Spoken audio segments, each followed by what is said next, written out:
Good evening to my council colleagues, residents on this webinar, and everyone tuning in at home. Tonight, we will be joined by the city's legal counsel, Steve Mednick, who will be giving a crash course on the charter revision process. As a reminder, this info session is being broadcasted and recorded by Hartford Public Access Television and will be made available through their mediums, including Hartford publicaccesstv.org, channel 96 for Comcast Xfinity customers, channel 6032 for Frontier customers, and of course, Facebook and YouTube. My goal with this session is to provide everyone with the necessary information they need to get involved.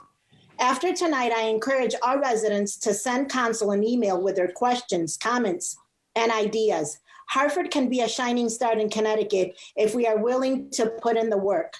Before we begin, I want to remind everyone joining us on the call that you can type your questions into the chat and we will do our best to answer them after the presentation. With that being said, I now yield the floor to Attorney Mr. Mednick. Mr. Mednick, you have the floor. Thank you, Madam President. I'm going to go on screen share and try to get this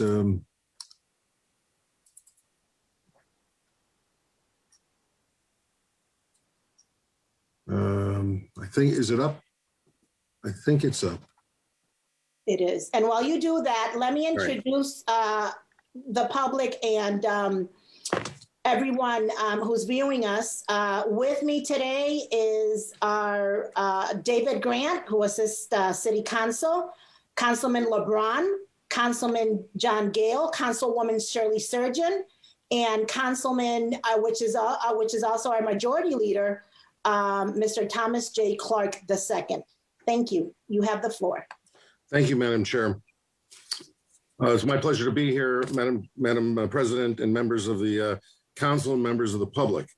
I'm going to try to talk about this and try to move it as quickly as I can, but I want to try to give you a sense of the background on charter revision, how the charter revision process works in the state of Connecticut. I've done a number of them throughout the state. This is my fourth Hartford charter. And what I would like to say at the beginning is that it's really an extraordinary opportunity to bring change and create flexible structures to allow for greater accountability and effectiveness for local governments in the 21st century. Since 1957, when the Home Rule Act went into effect, the intent of the Home Rule Act was to provide the ability to relieve the General Assembly of burdensome tasks of handling and enacting special legislation of local municipal concern. Just stop there for a second. As we go through the charter with the Charter Commission, and we will certainly keep the council up to date on what's going on throughout charter, you will note that there are a number of special act provisions of your charter. Those special act provisions were all adopted prior to the Home Rule Act in 1957-58, when the legislature granted the ability of municipalities to create their own charters. Prior to that time, the General Assembly established charters for municipalities.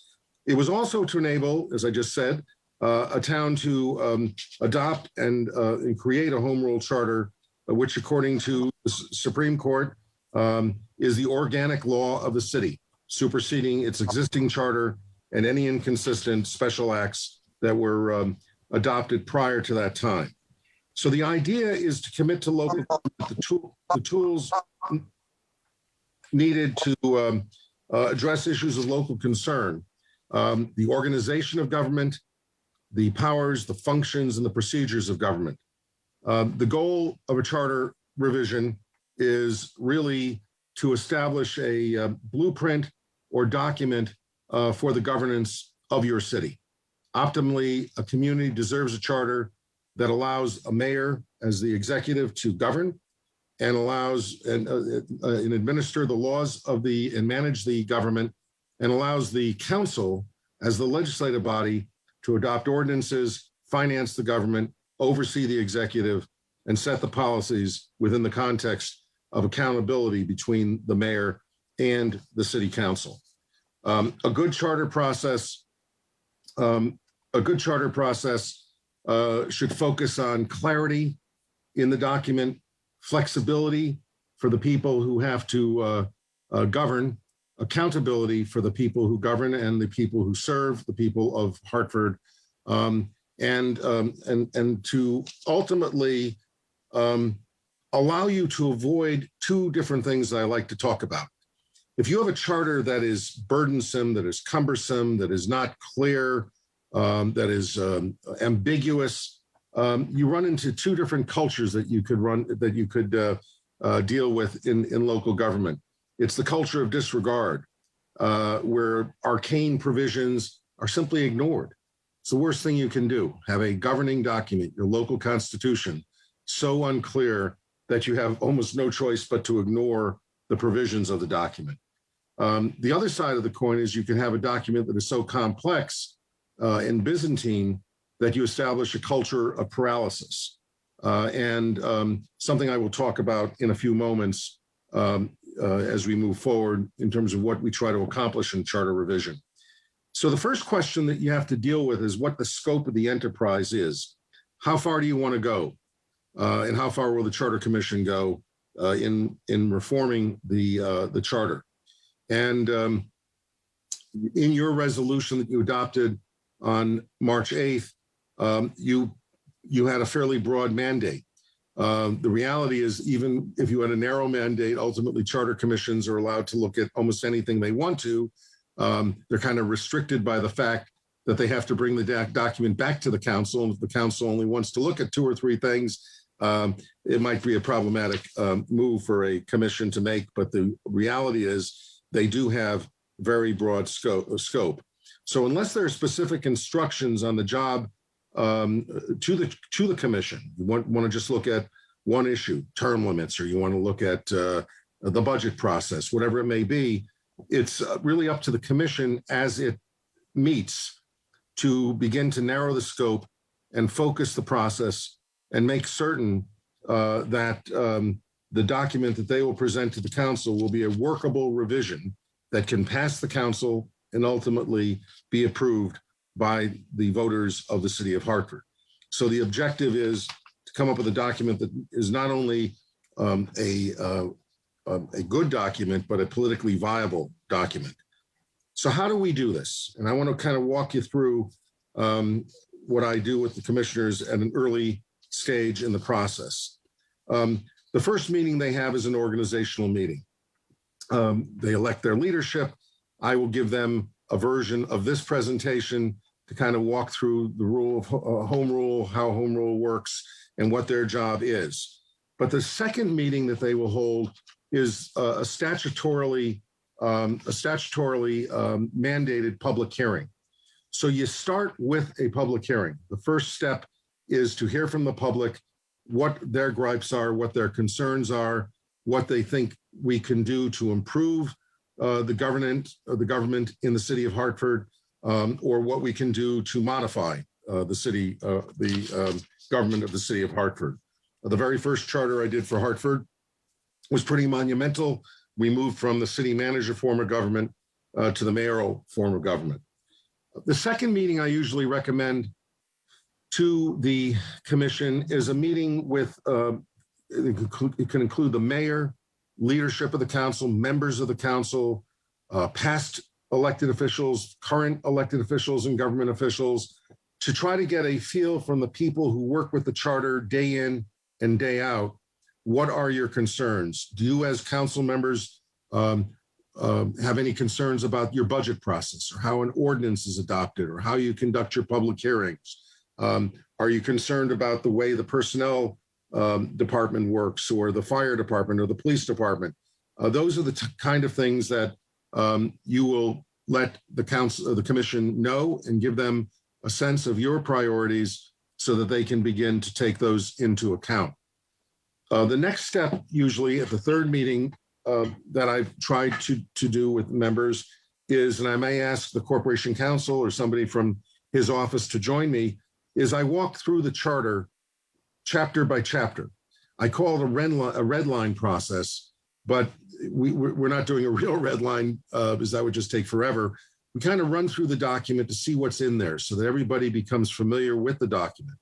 If I have the corporation counsel with me or somebody else who works it every day of the week, they may talk about some of the pitfalls in the document.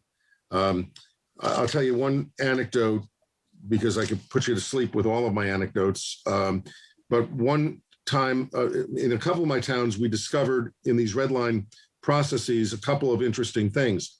In New Britain, we discovered that they had the power of eminent domain in the town of Cromwell, where they owned a reservoir. We found that the New Britain also had a militia to protect the boundaries between New Britain and Newington, which I did not know when I went to Newington High School, that we had a militia sitting on the border, protecting the border between Newington and New Britain. Are those really necessary? Don't know the answer. They might be. New Haven has its own special act form of zoning that is different than the zoning ordinances that most municipalities operate under. So what we'll find in a red line is we may trip over some of those types of provisions. Another town, we found a Veterans Commission that required you had to have members who served in the Spanish-American War and World War I. And that might have been valid in 1957 or 58, although that's kind of stretching it, but it didn't really work in the late 1990s. So we go through that process, which kind of points out the absurdity of some provisions, but more importantly, it really takes people through the document so they understand the document that they're going to be living with for the next 10 or 12 months. The major objective of the red line, in Hartford, we did this back in 2002, so it's really not as critical in Hartford as it might be in another community, is you want to make sure that the functions of government are organized in the charter in a sensible way, that all the mayor's responsibilities, as much as possible, are laid out in the chapter that deals with the mayor, that the council's functions are laid out in the section that deals with the council. The departments are set out in a manner, and the boards and commissions are set out in a manner that is comprehensible and easy for the public to review. I will tell you, one of my early charters, we were going through it, and we discovered that the charters organization was alphabetical because the publishing company that published charters thought it was easier to publish them as indexes than as working, living constitutional documents. And so, so one of the things we will do when we go through this process this year again is just to make sure that the functions of government are clearly laid out. And the other question that we ultimately have to resolve, Hartford has a very dense charter. It's a very substantial piece of equipment, in effect.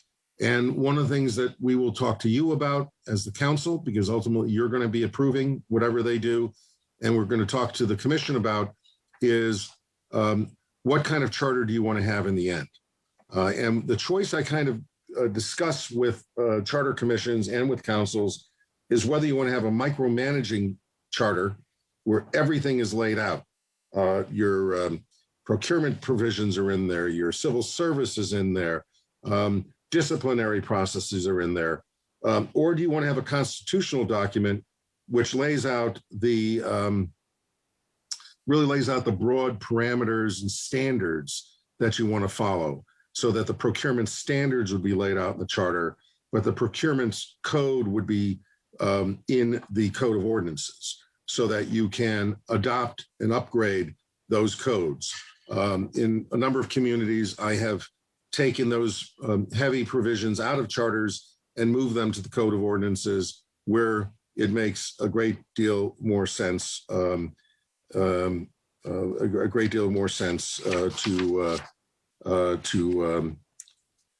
be, so that you guys as members of the council can really control the operation of government.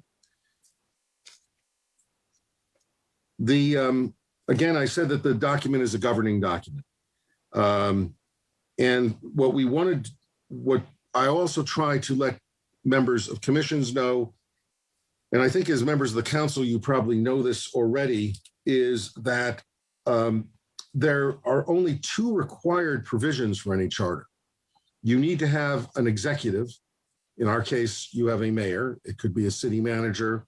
It could be a selectman, the first selectman. There's any number of directions you can take, and you need to have a legislative body. Everything else you put in the charter is really your choice in accordance with what Title VII permits you to do. And that's a very important point. Municipalities in the state of Connecticut have no inherent or implied powers. You, under Article 10, they delegate to Title VII the ability of the General Assembly to establish the express grants of authority to municipal governments. We can only do what is expressly granted to you by the General Assembly. And so if there is no law governing what you want to do, I'll give you an example, gun control, for example, you cannot have local gun control in the city of Hartford. I tried doing it when I was a member of the Board of Alders in the 1980s back in New Haven. And that's one of the ways I learned about home rule. Actually, it was around the time I argued Simons versus Canty, so I really knew the rule of home rule during that period of time. Another good example, going through this right now, I just gave an opinion to the city of Bristol because several years ago they adopted term limits in the city of Bristol. And if you take a look through Title VII, there is no express grant of authority that permits term limits in the state of Connecticut. There are communities that have it.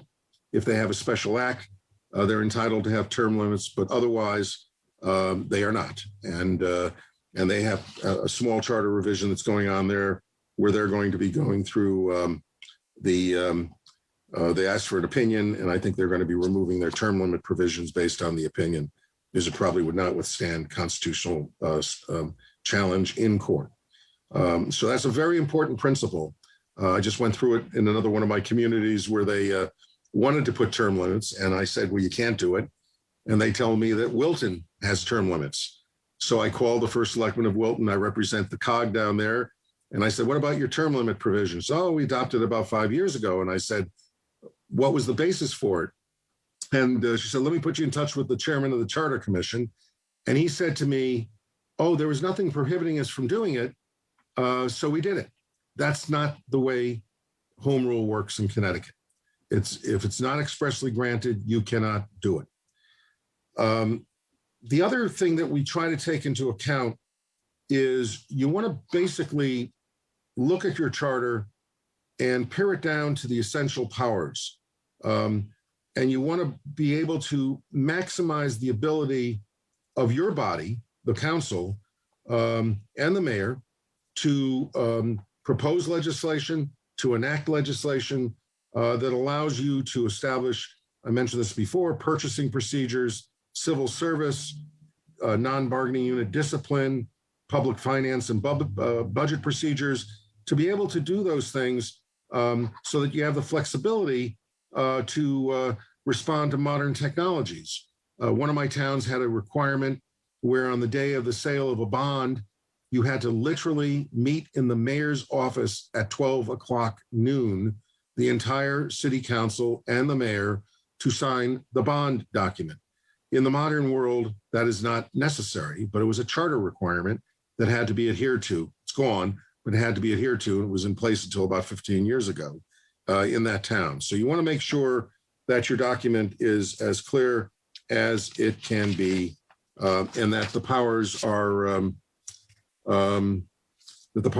delineated, and that they really allow you maximum flexibility to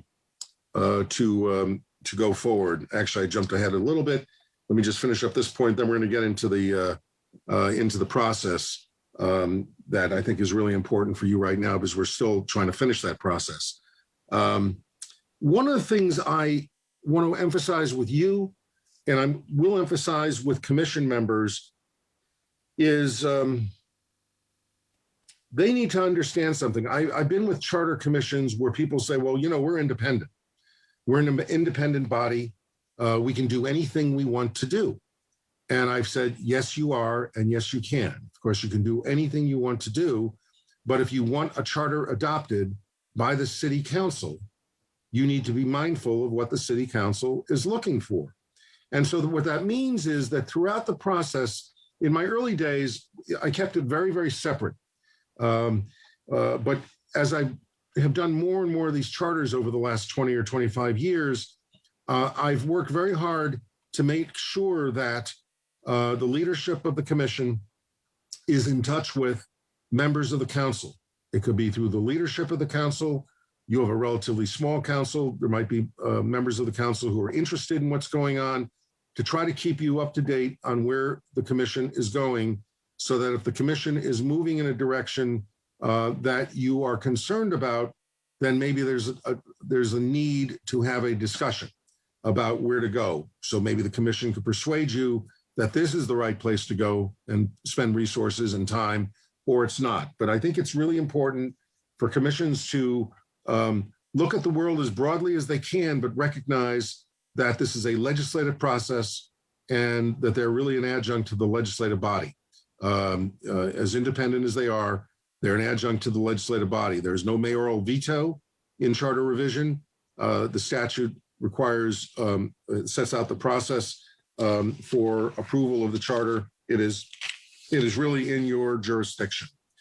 So let's talk about the process in brief. 3 weeks ago, right, 2 weeks ago, you took the first step. You adopted the resolution creating the commission. The next step, which has to be taken within 30 days of that step, is the appointment of the members of the commission. And that resolution will lay out the members of the commission and tell you the date of the, and I think you dealt with it in the first resolution anyhow, but we'll repeat it in the second, the date of the referendum, which will be the election of 2022, the November election. I think it's November 8th of 2022. And so here's the important thing, because you're probably going through this right now. I believe my understanding, and the president can tell me if I'm wrong, is that you're going to be appointing 15 members. Am I correct on that? So there are just two rules that you need to keep in mind, and those are the following. No more than a third of the members of the body, so in this case it would be 5 members, can hold another public office in the municipality. That is generally meant to be a board or commission. Some people interpret it to be employees of the city, and the idea is, or a member of the council. There are one of my commissions right now has 2 members of the council, somebody from the majority party and the minority party. My other commission that's operating right now has no members of the council. There's one former member of the council serving there. Again, it doesn't mean the council's not involved. It means that there's no council members on the commission, because it's a pretty time-consuming activity. But the reality is you can't have more than 5 people who hold public office. So as you're looking at people to give to the president to go on this body, please keep that in mind. Try to find people who are not in that position, so that we don't run into a problem of having to come back to you and say, hey, we've reached our 5, we need somebody else. The second rule is that no party can have more than a bare majority. So in the 15-member body, one party can have up to 8 members. The other 7 have to be unaffiliated or other parties that are not part of the party that has the bare majority. It's interesting, one of my charters in a Democratic town has a Democratic minority. The majority is actually unaffiliated and Republicans, which is kind of an unusual thing to see. But normally it's the majority party, and they can only have a bare majority on there. The other important element is that the commission terminates upon acceptance or rejection of the final report of the council. And I'll explain how that's done a little later in the process. In the broad sense, after you have your first public hearing, you then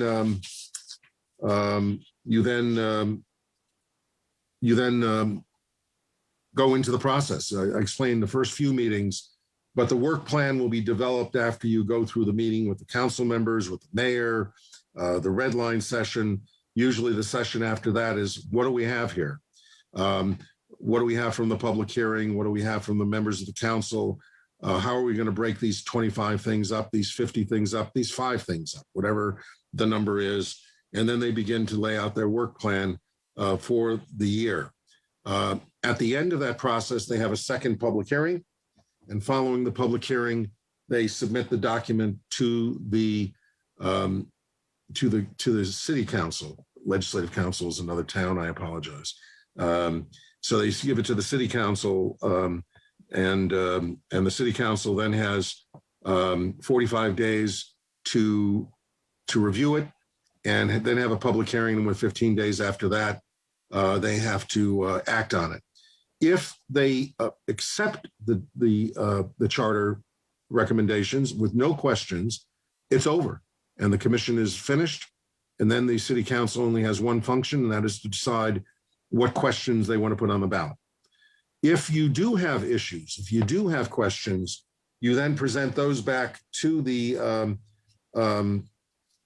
commission, and the commission then has a period of time. They confer with each other, and then the commission has a period of time where they will review the document and can only act on the issues that were raised by the council. If something new comes up, they can't bring it up. It can only be the issues that were raised by the council to be resolved. You then present the document back to the city council, and the city council will, at that point, either vote it up or down, and that's the end of the process. If it's voted down, the process is terminated. There's nothing on the ballot. If they vote it up, it goes on the ballot that November, and you determine the questions to go on the ballot. And at that point, the question is, do you have one question or multiple questions? We don't know. It really depends on what they do.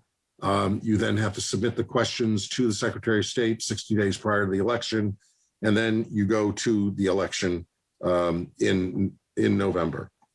So this is on the screen right now is a kind of a broad breakdown of what I just said. If you make the appointments, obviously in the next, within the 30 days of March 8th, there will be an organizational meeting sometime in April. They'll follow it up with a statutory hearing. Then they'll have the working meetings will start.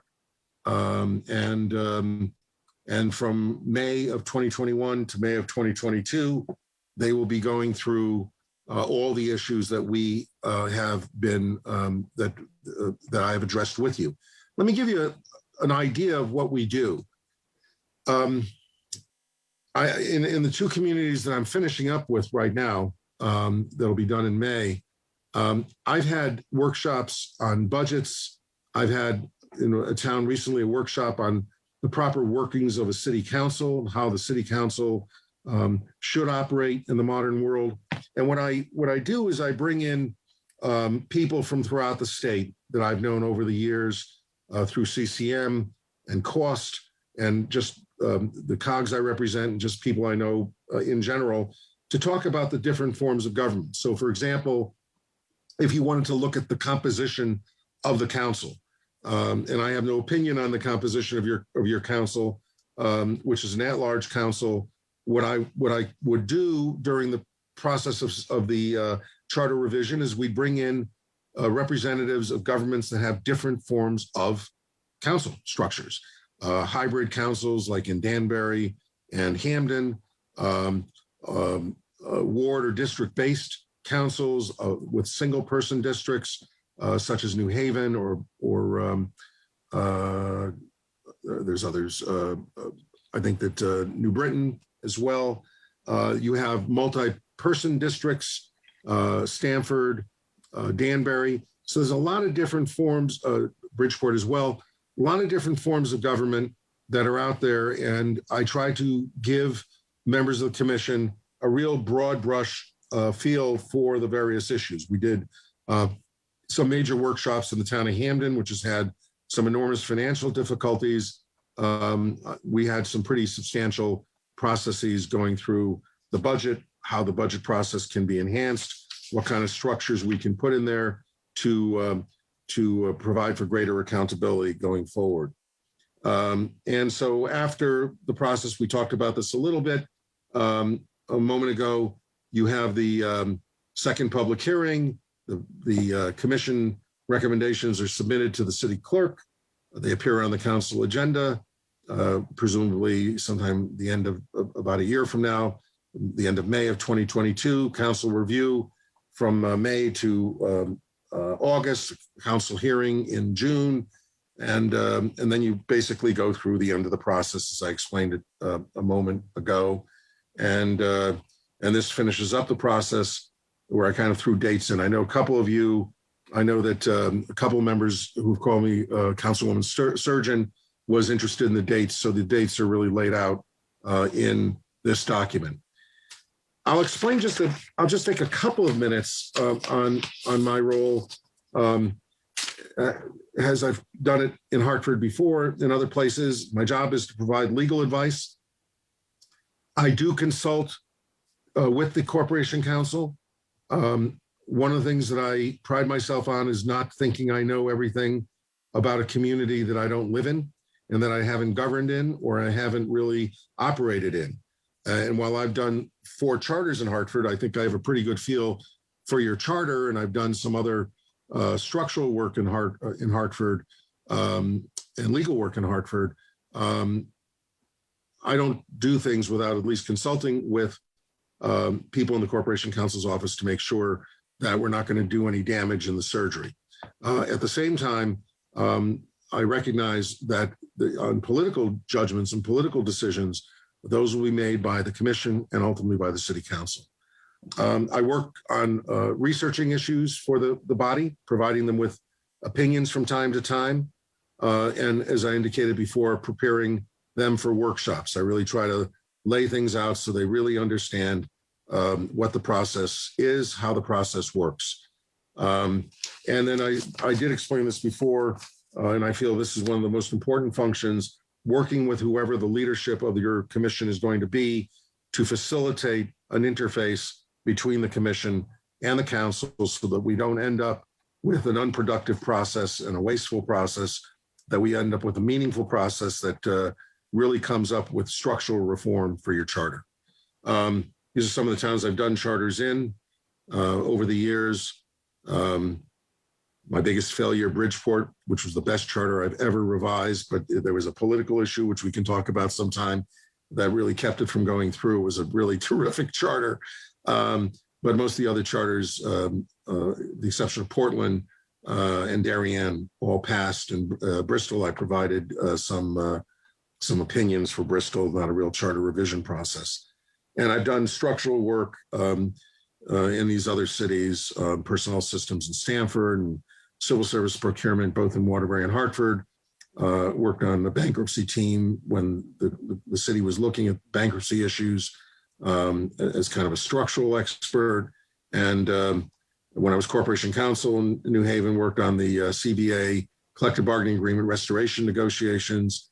I've done forensic analysis for municipalities and procurement reform for the state of Connecticut, and blah, blah, blah, blah. All this other stuff is, the work I've done over the years for municipalities in the state of Connecticut.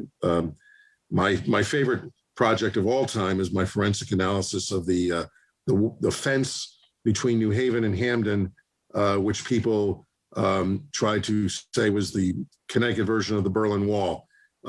Someday when we're not meeting on Zoom and I'm in Hartford, I'll tell you that story. But it's a long one, but it's really one of my favorite projects, and that's you. So thank you very much, and I'm happy to answer any questions that you may have. I hope not too bad. I think I gave you plenty of time to ask questions. So Steve, can you go ahead and stop your screen sharing so we can get back? Yes, yes, sir. Sorry.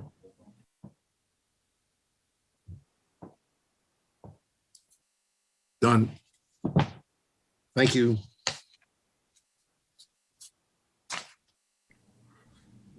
Are there any questions? Does everybody understand where we are right now in the process, and that we have to name this commission within 30 days of March 8th? Yeah, I do. Madam President, I have a question. Go ahead. I just want to say before I turn the floor over to Majority Leader, that this is an informational meeting. It is not a council meeting. And I just wanted to say that for the record, that this is an informational meeting, not a council meeting. Mr. Majority Leader, you have the floor. Thank you, Madam President. Attorney Mednick, thank you very much for your thorough presentation. And if you have already proven that you are quite the expert in charter revision throughout the state of Connecticut. You had mentioned something regarding a couple of your, I think it was a panel, not panel, but I would say a client or two that had actually members from the legislative body as a part of the commission. Now, if members of the legislative body are part of the charter commission, would that prohibit them from voting on what's going to be sent to the ballot? No. Okay. My recommendation, and I think I said this a bit in my presentation, and I would never presume to tell any member of a council what to do or not to do. My general advice is that you have a very busy job as members of the council. This commission is going to be, most of the commissions meet every 2 weeks. And there's going to be, it's going to be a pretty heavy lift. And so my general recommendation is to have as many citizens on that body that are knowledgeable of the community, have a sense of the community, who have relationships with all of you and an understanding of the people who run the government, but they're not involved in necessarily in the day-to-day. Now, that is not a prohibition. And as I said, I have one commission right now that has 2 members of their city council on it. It's not a conflict of interest. It's just a big task. And that's the major issue. And also I try to make sure as a rule that you don't have political party officials on. I remember when I was in your seat as a council member, as an alderman in New Haven, there was a tradition to always have the Democratic town chairman and the Republican town chairman on the charter commissions. And I just never, it was my earliest experience with charters, sitting as an alderman dealing with charters. And we never really ended up with a really good charter process. All they were concerned about is how do we get around the civil service system to hire people in our government? They weren't concerned about the day-to-day operations and running of the government. And so my first experience with charter revisions as an alderman was that they were not well run. And I learned some of those lessons back then. And so I try to minimize, if I have influence in the process, I really try to influence the leaders not to appoint overtly political people, party leaders on the body, because, you know, it will look more political. Now, that said, I've ended up with superb party members in the modern world where it's worked well. But as a rule, I try to urge people to avoid that. I'm sorry. Go ahead. I have another question. When the commission is convened, are they looking at specific portions of the charter, or are they taking a look at the entire charter? Then they would decide as to what they will actually look to make a recommendation to change. As I said a few moments ago, sometimes charter resolutions will ask a commission to focus on specific things, the budget, term limits, not term limits, you can't do term limits, but they might ask you to do that and you can't do it. The duration of your term, your actual term, 2-year, 4-year term analysis.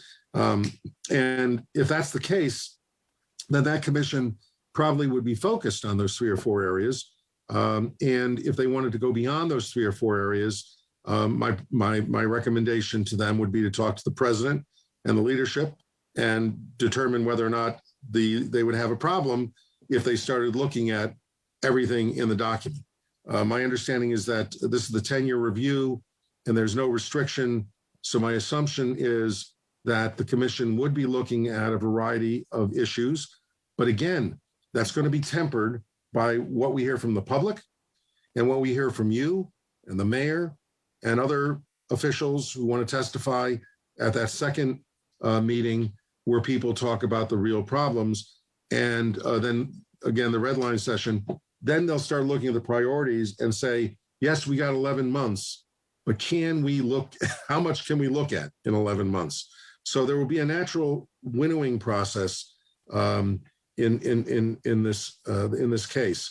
The two charters I'm working on right now were kind of October to May charters. They started their process last fall. And I got to tell you, both of them are accomplishing a lot. But they're very different. Hartford, again, is an older city and has a lot of special act provisions, a much more dense document. And so I don't know what they're going to do, but I think they'll winnow it down to 10, 12, 14 issues, depending on what direction you guys give them. Attorney Mednick, if I could jump in, it's Councilman Mictum. Well, first, I just want to ask, because I see there's a question in the chat, so I'm just going to ask you, then I have a question of my own. Thank you. But Janet Bauer has asked, does a resolution to authorize non-citizen voting in local elections? Councilman Mictum, if you Yes, have any ma'am. questions you could address, David will address the question. Oh, okay, then I'll ask mine first, and then I'll let Okay. Thank you. Okay, fair enough. So my question is, can a charter have sort of like a Bill of Rights like the U.S. Constitution has, where the charter sort of sets down principles that constrain what ordinances can do or require the ordinances that the council might pass to meet certain guidelines or requirements? That's a great question. Two things that I've tried to do in charters throughout the state is, and they're interesting exercises to create a preamble for a charter, as we have in our Constitution. The kind of a statement of principle of what is the city of Hartford? Who are the people in the city of Hartford, and what do you believe? And so and as I said a few moments ago, do you want a document that is a constitutional document that lays out the standards and priorities that you want to follow, or do you want to have something that is a heavily codified document like Louisiana Constitution that you have to go back to referendum to change every time you want to do it? So yeah, the answer is, Councilman Mictum, you can do that. You can establish principles that would be utilized by the council in terms of how it would adopt ordinances, resolutions, whatever the functions of the council are, approving a budget for that matter.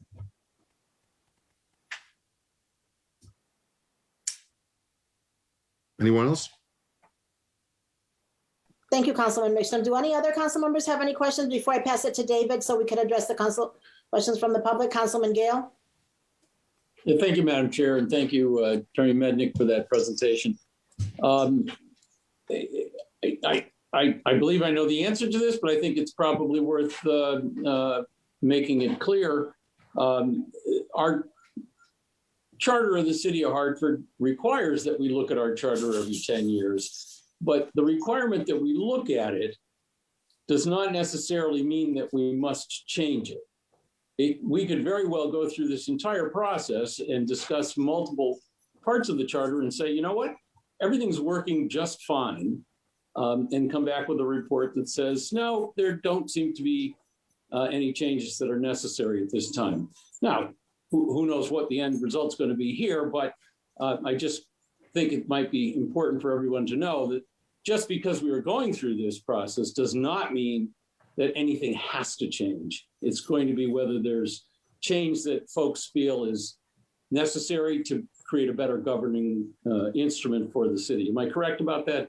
That's absolutely correct. But could I just say one thing, though? One of the reasons I was brought on board 3 months early before the process started was to look at your special act provisions for the pensions, for example. So there's over 100 pages of provisions, ancient pension provisions, that for 3 charters I've been trying to get the town to say, let's look at these and let's address them and let's get rid of them. So you may be right on the rest, but I'm going to be strongly recommending that we get rid of those pension provisions, Mr. Councilman. Got it. Thank you. Majority Leader Clark? I have another question, and we've gone back and forth with some of my colleagues about this.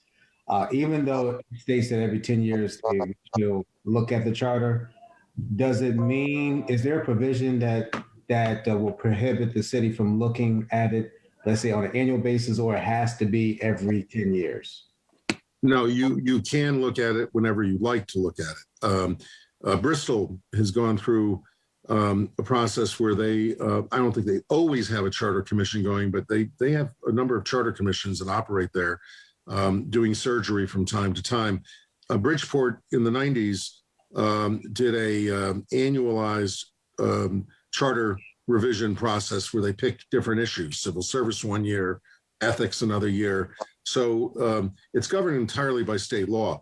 You happen to have a provision that requires you to look at it every 10 years, but you can look at it every year, God forbid, if you'd like to. You can do it anytime you want.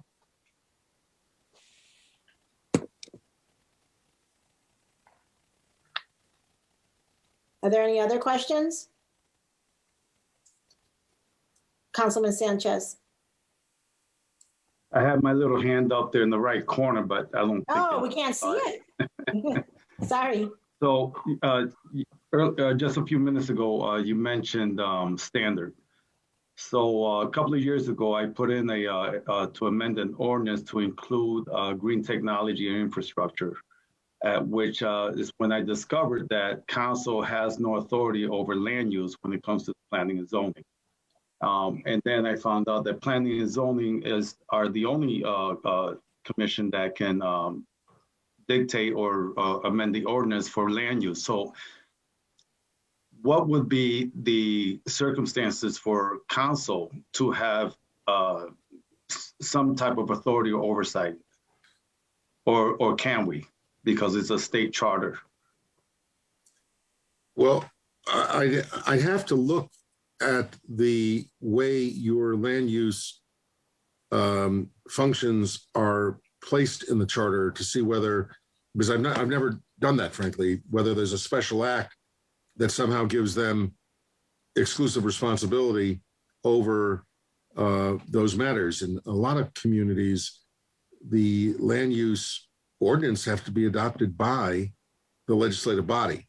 So it's an issue. It's a good question. It's nice meeting you, by the way. We talked on the phone. Pleasure, yes. Nice seeing you. I'd have to take a look at the way it's structured to give you that answer. I can't give you the answer off the top of my head. But if it's a body of law that they're following that is local law, unless they are granted a legislative authority, and some zoning boards have legislative authority, independent of the council. But again, that's based on a special act. I'm not sure why the council wouldn't be able to adopt an ordinance in the land use area. So again, I don't want to answer that question definitively. And maybe Councilman Gale has an answer to it. I don't, I just don't have the answer, but it's something that we could look at. Okay, thank you. Yeah, I can sort of chime in a little bit on this. It is indeed the fact that the city, Councilman Sanchez, to your question, prior to charter reform in 2003, the city council of the city of Hartford was also the Planning and Zoning Commission of the city of Hartford. So in what they had done then, and that had been the situation for probably 50 years, 30, I don't know, long time. But that was the way in which council then was very, very clearly involved with land use decisions because they were the Planning and Zoning Commission. Subsequent to charter reform in 2003, we set up a separate Planning and Zoning Commission. And I believe it's our charter that gives, maybe I'm wrong about this, but the Planning and Zoning Commission now has the authority to pass the zoning regs. Us as city council don't pass Title 35 of our own ordinances. Title 35 of the zoning regulations are passed by the Planning and Zoning Commission. And I assume all of that is subject to review, and I'm sure Attorney Mednick will get us some better answers on that as we go through. But that's my general understanding of how we got to where we are today. All right. Thank you. And if it was taken away in the charter, if it was given away in the charter, it can be taken back in the charter. If it's a special item, that's a different ballgame. Thank you, Attorney Mednick. Are there any other questions from my colleagues? There being none, David, would you please read out the questions we have for the members of the public? Yes, one of them was already addressed. Okay. Majority Leader Clark asked it. This question is from Janet. She's a commissioner here for the city, and she wants to know, does a resolution to authorize non-citizen voting in local elections like school board require charter revision? And if so, what is that process? Well, the right to vote is not something that's conferred upon local government. That would be a Title IX issue for the state of Connecticut to determine whether non-citizens would be able to vote in school board elections. So it would not be a matter for charter revision. It's an example of not having an express grant of authority to do something of that nature. Thank you for that answer, Attorney Mednick. And then we have one more. So this was, you had mentioned earlier in your presentation that there is no override veto power for the mayor. One of the residents would like you to talk a little bit more about that. Well, charter revision, thank you. It's a great question. Charter revision is created by the state statute, and it permits the council to create the commission, and the council ultimately acts on the final product of the commission and makes the decision as whether the commission lives or dies, or its ideas live or die. It is not governed by the charter. It's not governed. It's not an ordinance. It's not a resolution. Well, the resolution adopts it, but it's what I call a statutory resolution mandated by the state law as opposed to mandated by the local charter. So there's no role for the mayor in charter revision functionally. Again, I always recommend that you make sure you have a good liaison and relationship with your mayor. Mayors can have impact beyond what goes on through the process, can have impact in the election. And so you certainly want to discuss matters with the mayor. If you're looking at structural changes in the executive branch, you certainly want to involve the mayor and the members of the administration in that process. But other than the just, kind of good sense and good judgment of working with the mayor does not have a formal process, a formal role in the charter process. I hope that answered the question. Yes, it did. And it looks like that's all the questions that we've received. Could I ask a follow-up? Sure, just give me 1 second, Councilman Mixtum. I just had a question sent to me. Council members that are on the charter would have to recuse themselves on the vote. Is that correct, or? No. No? Okay. No. So wonderful. It's not a personal interest or financial interest. Those are the kinds of things you would normally recuse yourself on. I've given my position on it, but there's no conflict of interest that would prevent somebody from being there. That's great to know. Councilman Mixtum? Thank you, Madam President. So you, Attorney Mednick, you answered Ms. Bauer's question about changing non-citizen voting on the Board of Ed. And I had understood, and maybe I was wrong about this, that is something, as you say, that could be done by the state legislature. Like there could be a special act that says Hartford can let non-citizens vote for Board of Ed or whatever it might say.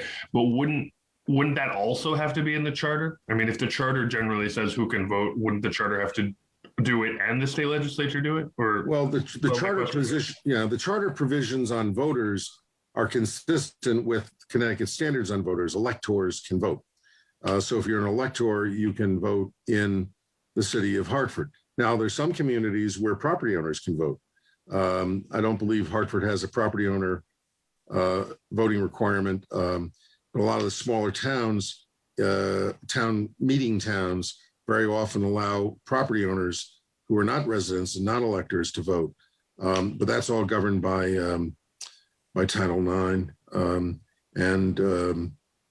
It's kind of an interesting concept that you raise, because if you are not a resident of the town and not an elector of the town, how's that any different than being a resident of the town who is not a citizen? It's but the state governs that area, so that you'd have to.